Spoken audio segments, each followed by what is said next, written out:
在20世纪最黑暗的深渊里，奥斯威辛集中营，一个名叫维克多·弗兰克尔的犹太心理学家，正在经历着人类所能想象的极致苦难。在这里，人的尊严被剥夺，名字被编号取代，生命脆弱如尘埃，饥饿、寒冷、疾病与无休止的劳役构成每一天的全部。周围的人，包括他的妻子、父母和兄弟，都先后倒在了这座人间地狱。从任何客观维度来看，他的世界已经彻底崩塌，生存的希望渺茫到近乎为零。然而，正是在这片绝望的废墟之上，弗兰克尔发现了一种任何人都无法剥夺的终极自由。他观察到，即使在完全相同的极端恶劣的环境下，人们的反应却截然不同。有些人彻底放弃，精神崩溃，如行尸走肉般走向死亡；而另一些人，尽管身体承受着同样的折磨，却能在内心深处保留一丝人性的光辉。他们会在自己仅有的一小片面包中分出一半给比自己更虚弱的同伴。他们会在走向刑场的路上努力挺直腰杆，用一个安慰的眼神去鼓励他人。弗兰克尔意识到，在外界的刺激，比如一个党卫军的耳光，与个体的反应是感到屈辱而崩溃，还是选择在内心保持高贵之间，存在着一个微小但至关重要的空间。在这个空间里，人可以运用自己最后的自由选择的权利。他开始有意识地运用这个空间。当他被迫在冰冷的泥地里挖掘铁轨时，他会强迫自己去想象未来，想象自己正站在一个温暖明亮的演讲厅里，向座无虚席的学生们讲授集中营心理学。他将眼前的苦难转化为未来授课的生动素材。通过这种方式，他为自己的痛苦赋予了意义，从而超越了痛苦本身。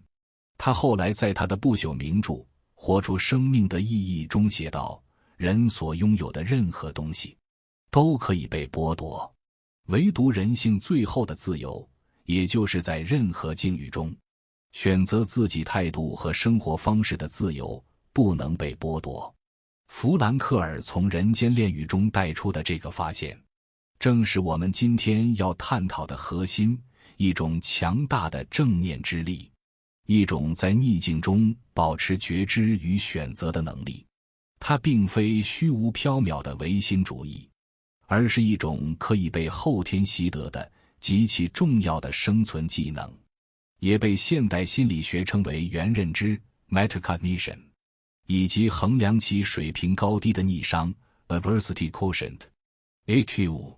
所谓元认知，简单来说，就是对认知的认知。它像一套安装在我们大脑中的高级自我监控系统。我们大多数人的烦恼与痛苦都源于一种失控的状态。当事情搞砸了，项目失败了，关系破裂了，我们内心那个充满负能量的颓废小人就会立刻跳出来，在我们耳边尖叫，看吧，你就是个失败者，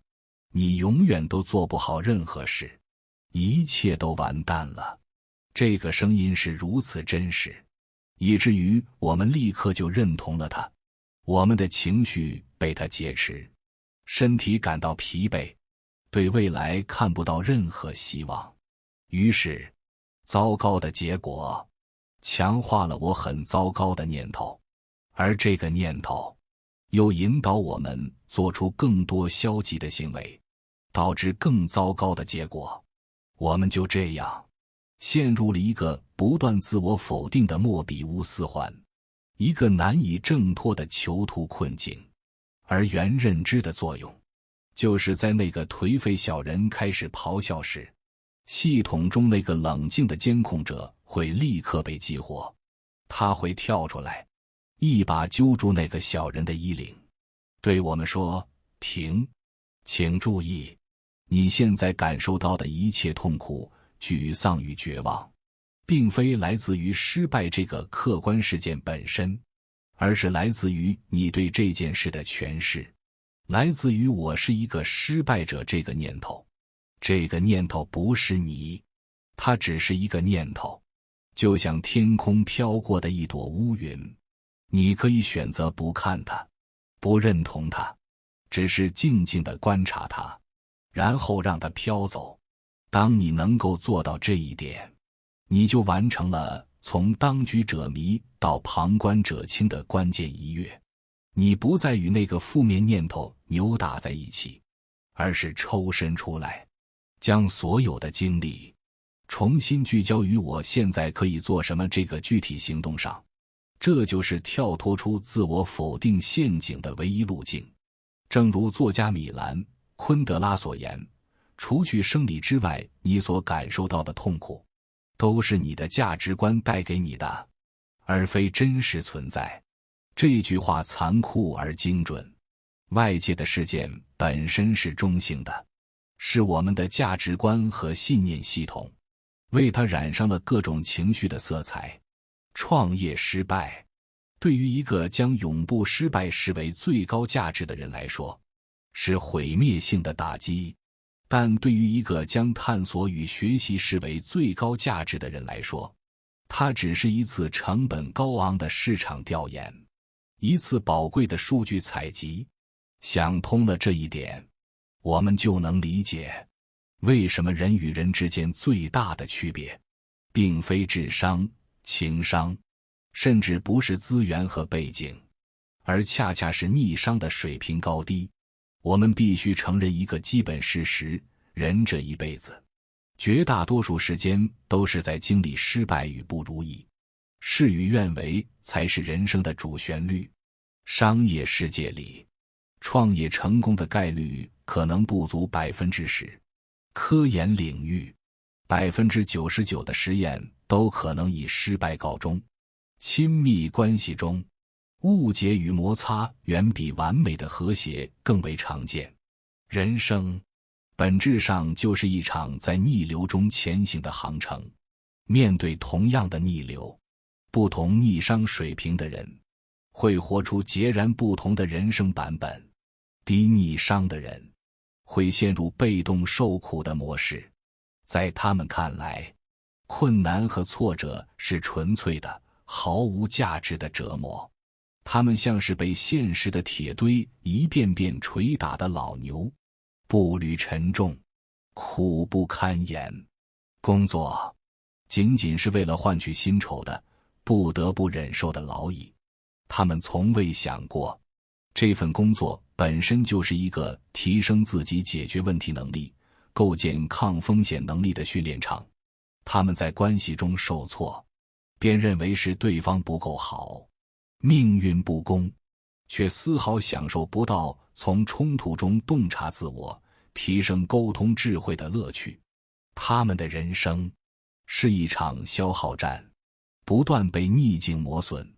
直至心力交瘁。而高逆商的人则懂得如何主动学习，他们在这趟逆风的旅程里始终保持着正念与觉知。他们面对现实世界却不着香，意思是他们不被事物的表象所迷惑和控制。他们的核心驱动力来自于内心世界的对外投射，他们清楚自己想要什么，并以自己擅长的方式，用一种平和而坚定的心态去尝试。他们享受试错的过程，因为每一次错误都意味着离正确答案更近了一步。最终，当他们穿越了足够多的迷雾，成功的概率自然也远高于那些在原地抱怨的人。这种心态的转变并非要求我们变成不食人间烟火的圣人，它恰恰是最务实的生存策略。它让我们从对结果的执念中解脱出来，转而爱上过程本身。一个真正的马拉松跑者，他热爱的不是冲过终点线那一刻的荣耀，而是每一次呼吸与心跳的同频，是每一步踏在地上坚实的感觉，是克服身体极限后那种内啡肽飙升的快感。同样，一个高逆商的创业者，他真正享受的不是公司上市敲钟的瞬间，而是解决一个个复杂问题的思维激荡，是带领团队攻克难关的成就感，是看到自己的产品为世界带来微小改变的满足感。那么，回到我们每一个普通人的现实生活，我们该如何培养这种宝贵的原认知能力，提升自己的逆商呢？答案是从刻意练习开始。当下一次你因为工作失误被领导批评，感到无地自容时，请启动你的原认知监控系统，深呼吸，然后告诉自己 OK， 我现在感到很羞愧，很沮丧，这是一种正常的情绪反应，但是我搞砸了这件事不等于我是一个搞砸一切的废物，这个念头是假的。现在我需要做的不是沉浸在情绪里，而是分析这次失误的原因，并思考下一步的改进措施。当下一次你精心准备的表白被拒绝，感到心碎和自我怀疑时，请启动你的原认知监控系统，允许自己悲伤，但同时提醒自己，我的价值并不由他人的接受或拒绝来定义。这次的失败只说明我们之间不匹配，它不代表我没有爱与被爱的能力。现在我需要的是好好照顾自己，而不是用别人的决定来惩罚自己。这种练习就像在健身房里锻炼我们的心灵肌肉，一开始会很困难，很别扭，我们很容易被旧有的思维惯性拖回去，但每一次有意识的觉察与转向，都是一次力量的增长。久而久之，你的内心就会变得越来越强韧，越来越有弹性，那个监控者会变得越来越强大，而那个颓废小人的声音则会变得越来越微弱。最终你会发现，你的人生并没有因为这种心态的转变而变得一帆风顺，风浪依旧，挑战依然，但你已经不再是那艘在风浪中随时可能倾覆的小船，你变成了经验丰富的船长，你知道如何掌舵，如何调整船帆，甚至如何在风暴中欣赏那种独特的壮丽的风景。这就是弗兰克尔在集中营里悟到的终极智慧，也是我们每个人在各自的人生逆旅中最值得去追寻和实现的内在自由。请记住，真正困住我们的从来不是外界的牢笼，而是我们内心的囚徒困境，而那把打开牢笼的钥匙一直也永远都握在我们自己的手中。